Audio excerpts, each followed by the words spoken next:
Indiana found out yesterday just how big the gap is. Okay. And now I'm not taking anything away from Indiana.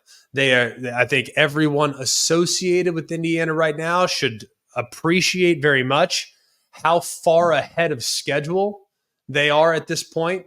How many people in the preseason were sitting there thinking, yep, Indiana is going to be playing a top 5 matchup in week 13? I don't even think Curt Cignetti would tell you that was likely. Okay. They're probably going to be in the college football playoff. They probably should be in the college football playoff, whether you agree or disagree with what's gone on elsewhere. Indiana has at least taken care of business, and you got to give credit to that. But Saturday was a reality check that while Indiana is good, there is a massive difference between a college football playoff contender and a national championship contender. There's a huge gap there.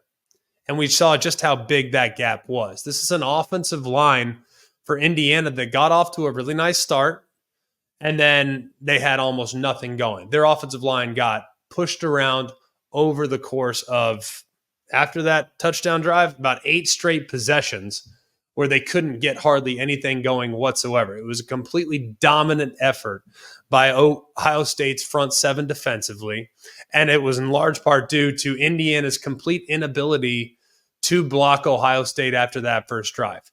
There were countless pressures. There were countless sacks. There were a handful of different examples in which guys were making mental mistakes. Guys were getting physically beat, but are also giving up some mistakes in which guys were unblocked and shouldn't have been.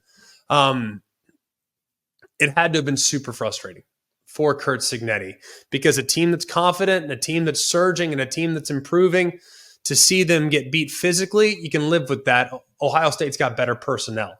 But to see them get beat on a few different occasions because of mental errors had to have been increasingly frustrating for that Indiana coaching staff. And then compounding some of the errors made by their offense, you cannot spot a team that's as good as Ohio State 14 points on special teams. To have James Evans drop the snap, getting tackled for a 23-yard loss.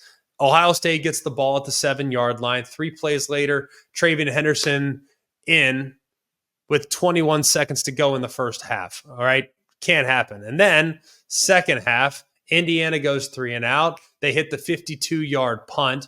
Caleb Downs gathers it up, cuts it up the right sideline all the way across for a 78-yard punt return to the house. That's 2 scores in just over 2.5 minutes of clock time that took a game that was knotted at 7 and made it 21-7 immediately.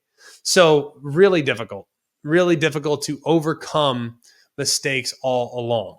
Now, I still think Indiana, like I said, I still think Indiana will find their way into the college football playoff. But to expect Indiana to now find themselves and go on and win the national championship feels pretty unlikely. I think we found out today that while Indiana has a crazy high floor because of their consistency and execution, they also have a relatively lower ceiling than that of some of the teams at the top of college football. Indiana in this performance falls to just 1-71 all time against AP top 5 teams. That is tied with Tennessee for the most losses against AP top 5 teams all time.